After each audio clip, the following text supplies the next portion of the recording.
The UN peacekeeping unit was rotating posts, and the final deadline was fast approaching. Then I discovered my name glaringly listed on the roster for the Saudi peacekeeping contingent. But my direct supervisor, Diana, is my wife, the one I've been secretly married to for 5 years. My limbs went cold. I almost stumbled into her office, scared. Joel was just joking with you. This is a minor thing, just submit a change request later. Joel, her adjutant, cocked an eyebrow with smug satisfaction, clearly waiting for me to blow up. I just looked at them once, then turned and left in silence. If even something like sending me into the meat grinder can be treated as a joke, then any further entanglement is meaningless. I folded my ballistic vest and uniform, solemnly hung on my Special Forces dog tag, and resolutely headed for the front. Diana, however, lost her mind. I told you to change it and you didn't. You could die.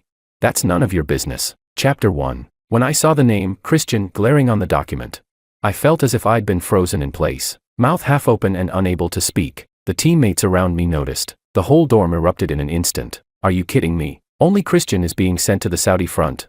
Weren't we supposed to get to go home this year? How can this happen? They looked at me with pity, unsure how to console me. Gabriel, who slept on the top bunk above me, ground his teeth in anger and punched the bed slat. The higher-ups talk out of their asses. They promised Christian would be promoted if he came home. Now they're trying to screw him over. I finally came back to myself, throat tight and dry, unable to utter a single word. The whole company knew how much I had schemed and struggled to secure this reassignment home. What they didn't know was that all of it was for the sake of being able to openly have a home with Diana. Now this roster felt like a meteor that crashed down and shattered every unrealistic fantasy I had. There's still hope, the document hasn't been stamped. Gabriel suddenly slapped my shoulder and lowered his voice. You and Diana are close, right? Go beg her. Saudi Arabia isn't a joke, shells don't have eyes. Steeling myself, I clutched the document and went to Diana Wu's office. When I pushed the door open, Joel was plastered to her side, pretending to point at things on the computer. What's with this reassignment document? I asked. She looked up casually, a smile tugging at the corner of her mouth. Scared, are you? Joel played a little joke on you, see if he could frighten our brave Captain Christian. Besides, it hasn't been stamped. Just submit a change request later and it'll be fine. My fists tightened until the roster crumpled nearly into a ball. A joke? You think this is a joke? Diana sniffed at the bitterness in my voice and frowned. If it's not a joke, what is it? You're trying to pin something on Joel. I hurled the wad of paper hard against the wall behind them. I could no longer contain my anger. If I hadn't noticed, would I have just hopped onto the transport headed for Saudi and been sent away in a daze? That's abuse of power. If I press it, he can be sent straight to a court-martial. Diana scoffed. The chill in her eyes cut almost to my core. Are you stupid from being in the army? Filing complaints over this kind of trivial nonsense. Can you stop acting like a child? Why are you always targeting him? She snapped, shielding the aggrieved-looking Joel behind her and slamming the laptop shut. He's been my adjutant since he joined the unit. He's been with me so long he's like family. Because you're jealous you turn your own people against them. Christian, I really don't understand you anymore. The atmosphere in the office dropped to freezing, nearly coagulating my blood. I gave a bitter twist of my mouth and stayed silent. Diana had been my immediate superior since I first joined the Special Forces. From her soldiers to her husband, from courting to marriage. I remembered that training session when I collapsed from overwork. When I woke, she was at my bedside, juggling official work with one hand while adjusting my four with the other. I remembered that mission where I stormed through a hail of bullets alone into enemy lines, and she confessed over the radio, trembling, Christian, come back to me safely, and we'll get married. A love full of thorns lasted 5 years. It should have culminated in a proper life together after this year's return home. But now, the coldness between her brows and the crumpled paper on the floor made me close my eyes. 5 years of marriage, it all felt like nothing more than a joke. Chapter 2, Bang. I slowly lowered my pistol and glanced at the target. The score was miserable. When your mind is a mess, your aim follows. Reloading. I was about to resume practice when a voice called from behind. It was Joel. He leaned casually against the wall, a smug smile tugging at the corner of his lips. Christian, practicing again. I came to ask, for the UN banquet tonight, is it okay if I go with Diana? His tone carried a touch of feigned reluctance, but the satisfaction in his eyes was undisguised. You know how foreigners love those ballroom dances. Since Diana doesn't have a partner, I guess I'll have to step in. I had seen this scene countless times since he became Diana's adjutant. He always played the role of the diligent assistant, appearing reluctant about her reliance on him. Yet terrified that I might miss his smugness, I fired a shot casually. He flinched, his legs trembling. I sighed. I couldn't understand Diana anymore, nor how she could ever fall for someone like him. All smooth talk and cheap cunning. Nothing else. I still remembered when Joel had first taken the post. He was clumsy. Even lost one of Diana's important documents. She nearly kicked him out of the unit. She had complained to me more than once about how useless her adjutant was, saying she'd have him gone soon. It was I who persuaded her to give the newcomer another chance. That's how Joel stayed. Never did I imagine that instead of improving his work, he'd focus on stealing from my life. An evening cup of hot tea, warm soy milk and fried dough sticks in the morning. Little by little, he quietly took my place. Rumors spread through the unit that Diana had fallen for him. Every time my comrades mentioned such gossip in front of me, my heart felt pierced by ice, and I didn't even have the right to stop them. As their superior, Diana not only ignored the rumors, she just patted my shoulder. Everyone's under pressure. Let them talk. As long as we know who we love, that's all that matters. The sound of gunfire roared. But does she really know? I thought bitterly, glancing at Joel, pale-faced from fright, before turning to leave, only to run right into Diana rushing toward me. What are you doing here? Where's Joel? Before I could speak, Joel darted out from behind me. Diana. I came to ask Christian's opinion. He didn't seem happy, he just kept shooting. Diana's pupils shrank. She grabbed his hands, trembling, firing. Did he hurt you? Which way was he shooting? She was so anxious her hands shook, forgetting entirely that guns on the range are fixed and can't be aimed at people. By the time she realized, I had already stepped outside. Christian, was that really necessary? She shouted after me. Joel came to inform you out of consideration. If you don't appreciate it, fine, but why scare him? Still hung up on that joke? Haven't we moved past it? She looked at my back impatiently, all the while soothing Joel in her arms. Her words made it sound as if I were the unreasonable one, the jealous relic who didn't understand modern boundaries. Fine, let whoever wants to make those jokes keep making them. I'm done playing along. I sneered, considering my feelings. If he truly cared, he wouldn't be clinging to you all day, bringing you tea, playing the considerate puppy. He wouldn't be acting all cutesy in front of the entire unit just to get your attention. We're all grown men. Isn't it disgusting to play those cheap tricks every day? Joel's hands twisted nervously. Each word I said made him flinch, until tears finally rolled down his cheeks, dripping onto Diana's collar. Her expression darkened instantly. Christian, when did you become such a petty, hysterical woman? Holding Joel in her arms, she gave a mocking laugh, as though she'd had an epiphany. I get it now. Jealousy really does make people ugly. Chapter 3. My heart skipped a beat. I never imagined she would humiliate me like this. He could skip every bit of training and just orbit around Diana all day. He could shamelessly fawn over her, basking in her favoritism. But I never once felt jealous of him, because as a soldier, I understand the weight of responsibility I carry. I thought Diana did too, but now I see she's long since grown tired of our cold, hidden marriage, lost instead in the sweetness Joel offers. Her heart has already turned completely toward him. All right, Joel isn't as petty as you. Just apologize, and this will be over. That absurd remark extinguished my anger altogether. Lowering my gaze, I muttered just one word before turning away. Impossible. When Diana saw the ice in my eyes, her expression softened. For once, she reached out and grabbed my hand. Stop it. But unlike before, I didn't yield so easily. I didn't even look back. Not her angry stomping, not Joel's quiet sobs behind me. None of it made me stop. It was time to pack my bags.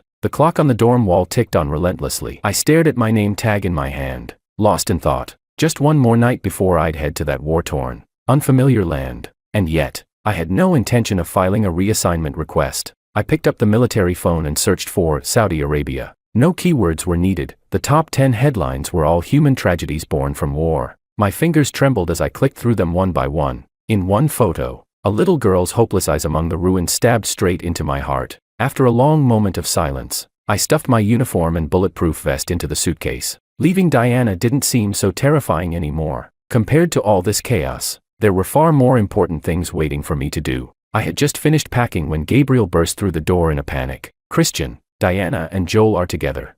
My heart lurched, but I didn't speak. Gabriel, sweating, grabbed me by the arm and pulled me to my feet. What the hell are you doing here? That's your wife. Men, you're just gonna let that slide?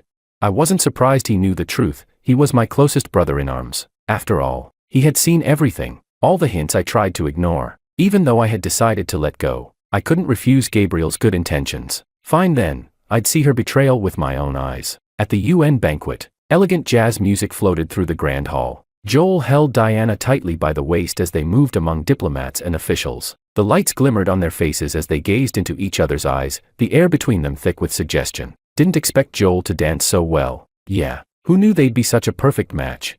Diana's been single for years, it's about time she thought about her own happiness. That adjutant seems like a good fit. The chatter grew louder, every curious gaze pushing the two closer together. As the music reached its climax, Diana's skirt swept gracefully through the air, and then she leaned gently into Joel's arms. Diana, may I? Joel's eyes glistened as he slowly leaned toward her lips. The air was thick with intimacy, the kind that steals everyone's breath. But suddenly, Diana frowned, pulling away and glancing around the room. Joel's face went instantly pale. He knew who she was looking for. Our unit was in charge of banquet security, and right then, Gabriel and I walked through the door. Diana rushed toward me at once. Finally, where have you been?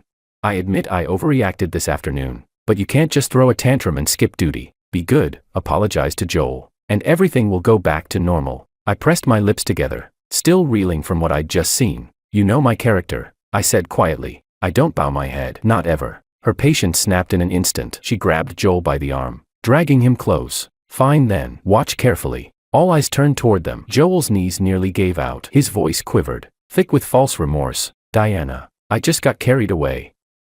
I couldn't help it, but Diana threw herself into his arms, wrapping her hands around his head. No one's blaming you. Let's continue. Laughter and applause rippled through the hall as she kissed him, fiercely, passionately. Even a few senior officers just shook their heads and chuckled. Watching that scene, my breath caught, my feet frozen to the ground. It was a long while before I managed to drag myself away with Gabriel. I hadn't been to the front in years. There was still so much I needed to prepare. Chapter 4. Whatever little contact Diana and I still had completely vanished. After the banquet, she spoke to me one last time. Did you change your reassignment order? It'll be finalized tomorrow. What if I didn't?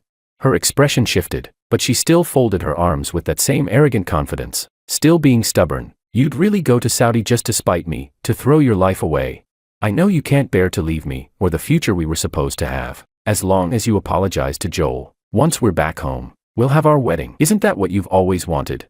I ignored her and walked away. Empty promises, I didn't need them. After traveling through multiple checkpoints, I finally boarded the transport bound for Saudi Arabia. Unfortunately, right before departure, during the pre-war assembly, I saw a familiar face. Soldiers from Country A. Please welcome your UN commander, MS Wu, who will deliver your pre-deployment address.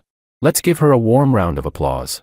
I never thought the woman who once said going to Saudi was a death sentence would have the nerve to come motivate us. I stayed silent, playing along with the farce. The hardships of military life hadn't dulled Diana's natural beauty, they had only added a deeper, mature allure. Many of the young soldiers saw her as their dream woman, and on the eve of war, that admiration only burned brighter. Applause thundered across the field. Even a few playful whistles, unthinkable in a formal military setting, pierced the air. I clapped stiffly, watching her climb step by step onto the podium. Joel followed right behind her, as always, keeping to her shadow. The moment others noticed, whispers began spreading through the ranks. Who's that guy? Her husband?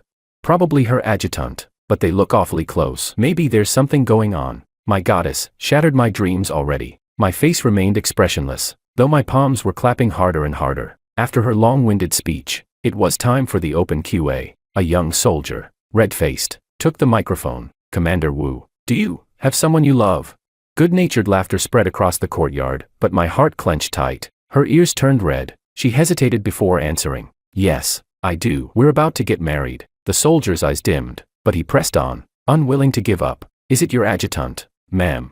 Her voice faltered. Then she caught Joel's gleaming, hopeful gaze. Yes. Inside, there wasn't even a ripple, just a faint, almost amused smile tugging at my lips. Of course it was Joel. It couldn't possibly be me, the nameless soldier she'd kept hidden for 5 long years. As I climbed back into the transport truck, the smell of gunpowder and sand seemed to drift toward me. It was time to go. After the assembly ended, Diana stood watching the convoy drive off into the distance. A strange unease coiled in her chest. Country A's contribution to world peace is remarkable, a diplomat said warmly, stepping forward to shake her hand. They even sent their elite special forces into combat.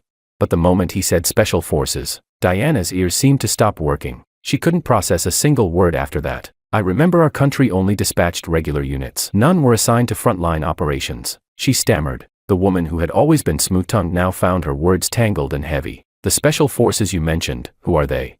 Chapter 5. The Saudi sun reeked of rust and gunpowder, scorching every inch of exposed skin with ruthless heat. The yellow sand had been plowed open again and again by artillery fire, its original color long forgotten. Clad in a heavy bulletproof vest, Every breath I drew felt like swallowing blades. The field hospital was nothing more than a cluster of oversized green tents, where the stench of disinfectant and blood mingled into the unique smell of hell itself. After tending to a shallow grazing wound on my shoulder, I leaned against the frame of a makeshift cot and gulped down half a canteen of murky water. My muscles twitched from exhaustion. Days of relentless clearing operations had left me numb and aching, yet my mind was frighteningly clear. Here, there were no politics, no games, only survival, and the duty to protect. When I saw that little girl huddled in the ruins, clutching a torn doll, her eyes void of everything but despair, something heavier, something truer, began to fill the hollow space in my chest where the name Diana once was. This place needed guns. Yes, but it needed hope even more. The tent flap suddenly burst open, tearing through the stifling air. Against the glare of the sun, a figure stumbled in, dragging behind her a trace of perfume utterly out of place in this wasteland. Even with her hair disheveled, her expensive suit covered in dust, and red veins webbing her terrified eyes, I recognized her instantly. Diana. She looked like a cornered animal, a wounded mother defending her last cub, her eyes bloodshot, voice raw as she tore through the groans of the wounded around us. Christian, are you insane? All this, just for that stupid little thing? You really came here to die over it? Our relationship, 5 years, 5 damn years, do they mean nothing to you? Her voice cracked under the weight of anger and fear, her body trembling uncontrollably. The air froze. The few bandaged soldiers stared, dumbfounded. A nurse's tray clinked faintly in her shaking hands. A dull pain pulsed from my shoulder wound. I set the canteen down and met her distorted face, my voice steady, too steady. A little thing.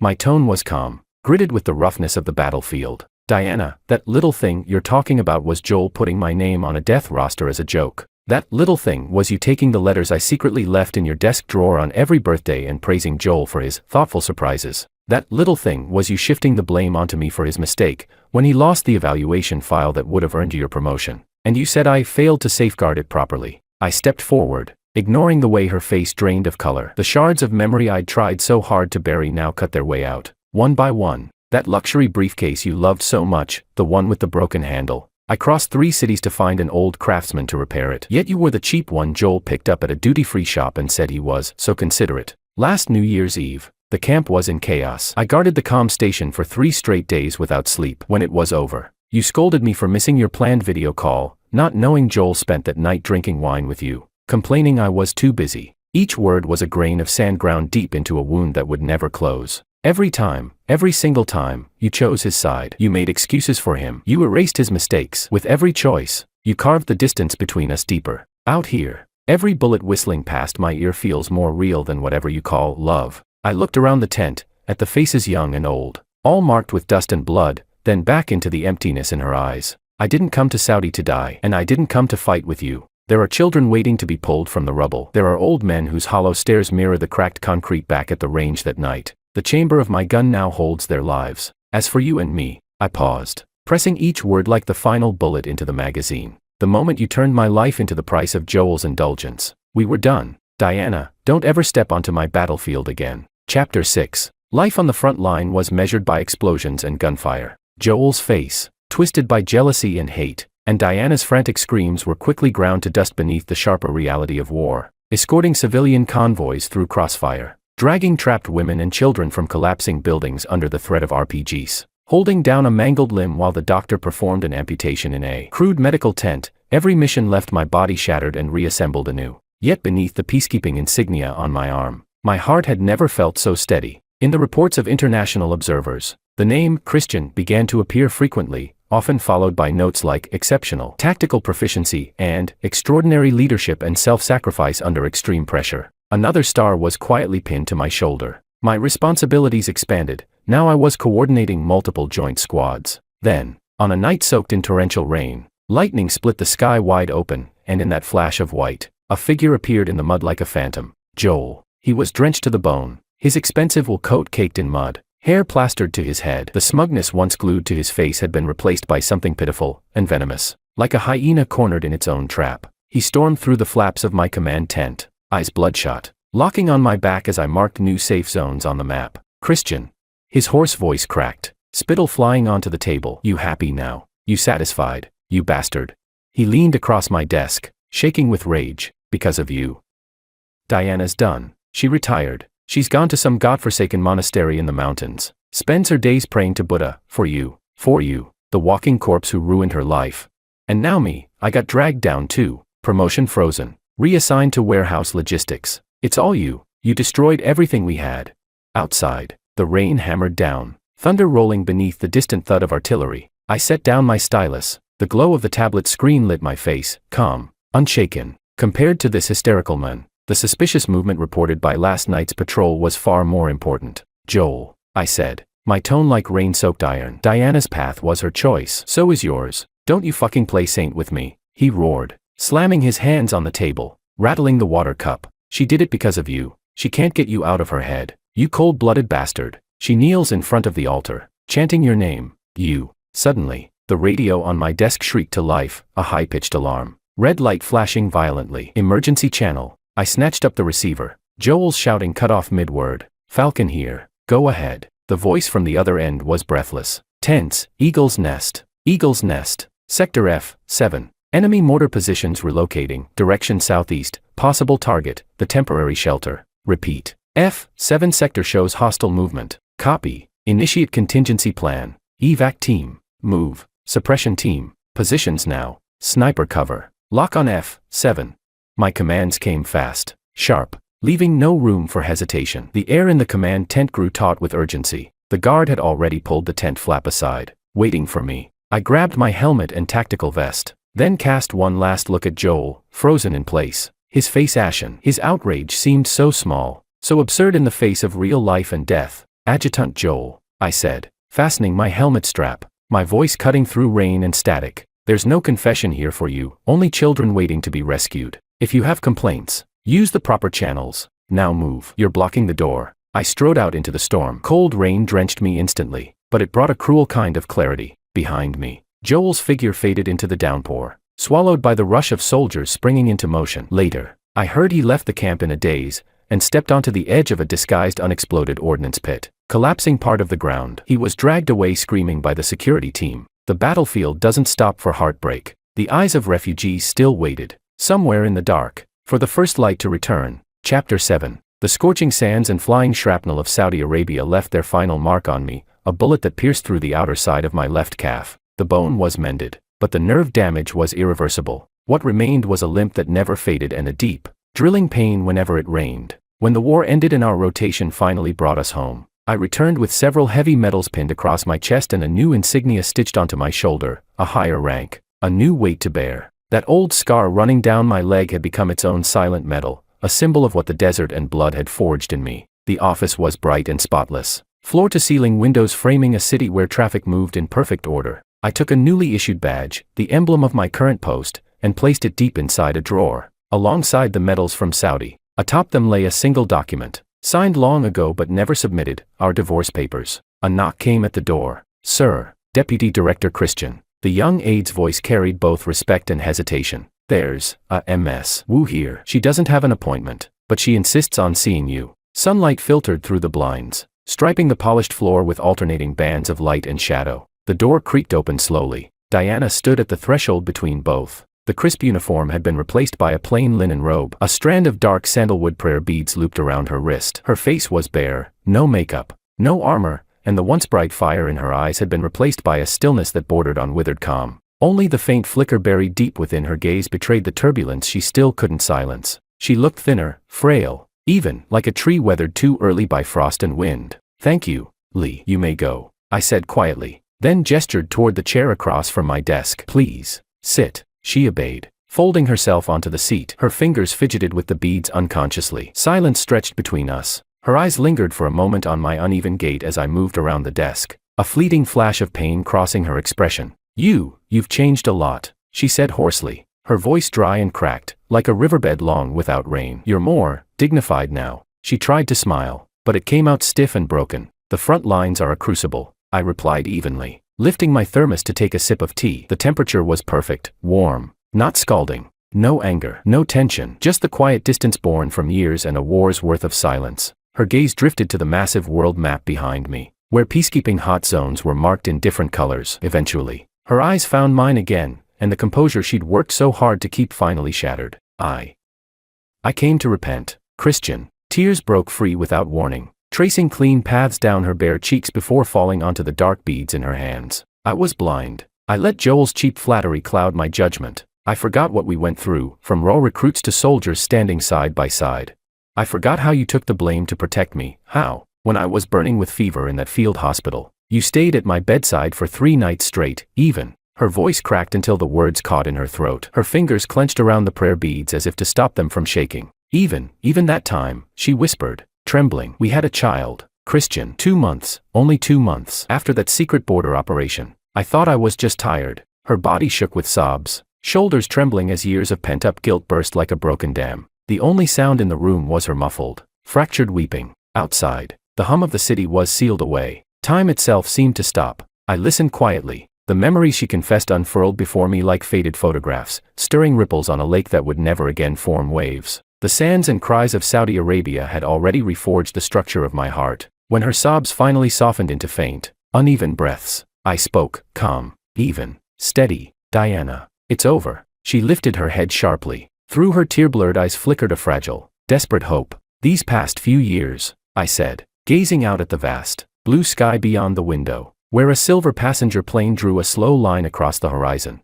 I've understood many things, between the explosions and the ruins. When I turned back to her face, filled with pleading, awaiting either forgiveness or sentencing, there was no hatred left, and no love either. Only a kind of clarity that time alone could grant. If it weren't for that so-called joke on the roster, I continued, I'd never have had the courage to step out of that suffocating triangle between you, me, and Joel. I would have kept spinning in circles, until I drowned. It was the people in Saudi, the ones clawing for life, who gave me a new anchor. I stood. The old wound in my leg made the movement a little slow, but each step carried weight, not hesitation. Stopping before her, I poured a cup of warm water and handed it over. See these legs?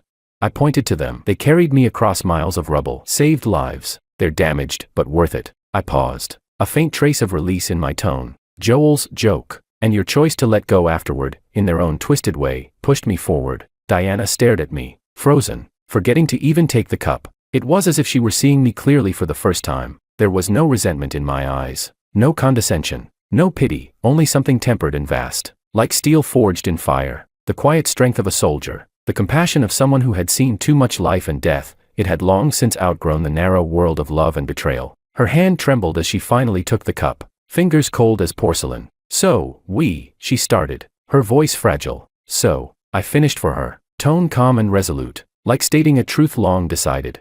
Living our separate lives is the best ending we could hope for. The ones you should pray for aren't those who stayed behind on the battlefield, but the ones still fighting to survive in it. I reached for the old divorce papers on the desk and slid them toward her cup. Here, sign it. For both of us, it's freedom and a beginning. The office fell silent again. Diana stared down at the document for a long time. Then, with trembling hands, she picked up the pen. The tip hovered over the signature line. A single tear fell, blurring the ink into a small gray bloom. At last, without looking at me, she signed her name quickly, firmly, as if using the last of her strength. She set the pen down. Without another word, she straightened her thin, once proud back and walked toward the door. In the doorway's slanting light, her plain robe flickered, like a fading dream losing its final color. Chapter 8. The divorce papers were signed, filed, and locked away in the lowest drawer of the archives. It ended more than a marriage, it sealed off a floodgate, stopping 5 years of regret from ever flowing back again. The vines of entanglement were finally severed at the root.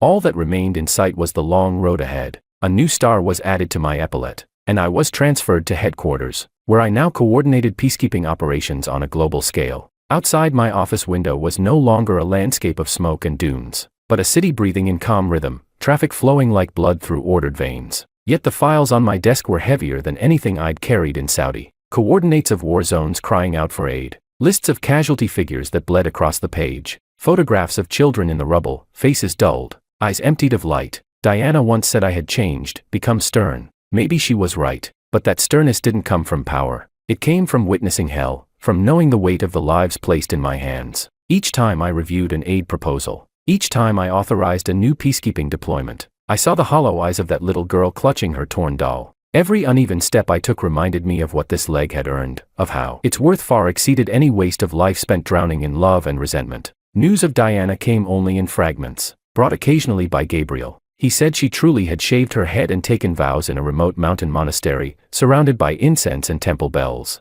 There, in a small hall dedicated to world peace, she recited sutras every day beneath the eternal flame of the altar. She kept clippings from newspapers, reports of conflicts in the Middle East and Africa, laid out carefully, as if to shelter them under prayer. Gabriel's voice carried a strange heaviness. She only prays for peace now, and especially for you. I listened in silence, my fingers tracing the edge of a report detailing the shortage of medical supplies in a refugee camp. Her prayers were a practice, her redemption, but they had nothing to do with me anymore. If those chants could cross mountains and oceans to protect the children and the old still crying under gunfire, then her devotion wouldn't be in vain. But it came far too late. As for Joel, his name resurfaced one day in a military tribunal bulletin that landed on my desk. The logistics department was a place rich in supplies and in temptation. He had never learned restraint, embezzlement, smuggling of military goods, falsified accounts. Each charge was supported by irrefutable evidence. The report was cold and concise, listing his crimes in formal detachment. The once proud, manipulative face that had thrived under Diana's protection was now reduced to a name, printed at the bottom of a court notice. On the day of the hearing, I sat quietly in a corner of the gallery. Not because I had come deliberately, my schedule had an opening, and the case required high-level oversight. The courtroom was solemn, the national emblem glinting above the judge's bench. When the bailiffs escorted Joel in, I almost didn't recognize him. The hair once slicked with arrogance hung greasy and lifeless. The face that had known only smugness and venom now sagged with decay. His eyes were hollow, his back bent. The steel cuffs around his wrists caught the light, sharp, merciless. He looked like a doll drained of all its stuffing, left to rot. The judge's voice echoed through the chamber, enumerating his offenses. Occasionally, Joel's eyes flicked toward the audience, until they met mine. He flinched, then lowered his head even further, trembling. Perhaps he feared the sentence to come. Perhaps he feared the calm in my face. Maybe he expected anger, mockery, triumph, the same emotions he used to provoke in me, back at the shooting range, or on that night at the banquet. But there was nothing left. No anger, no satisfaction, only the quiet, steady indifference of someone who had outlived every storm. For me, this trial had nothing to do with revenge or satisfaction. It was merely a belated and inevitable reckoning. The power he schemed to cling to, the ill-gotten wealth he greedily seized, and the future he once tried to reach by stepping over my corpse, all were crushed under the cold weight of law beneath the national emblem. His hoarse pleas sounded so pale and powerless, like the hysterical accusations he hurled at me that rainy night in the tent. Diana did not appear. Perhaps the sound of the temple's bell had cut off this mortal world's judgment. When the gavel fell and the judge's booming voice announced his prison sentence, I watched his knees give way. Bailiffs practically dragged him out. His lips trembled. No proud word could escape them anymore. I rose and did not look back at the figure being hauled away. Outside the bronze courtroom doors, the early autumn sunlight was crisp. Wind lifted a few prematurely fallen leaves, whirling them in little eddies. The three-person farce that began with a joke roster finally ended with the judge's hammer.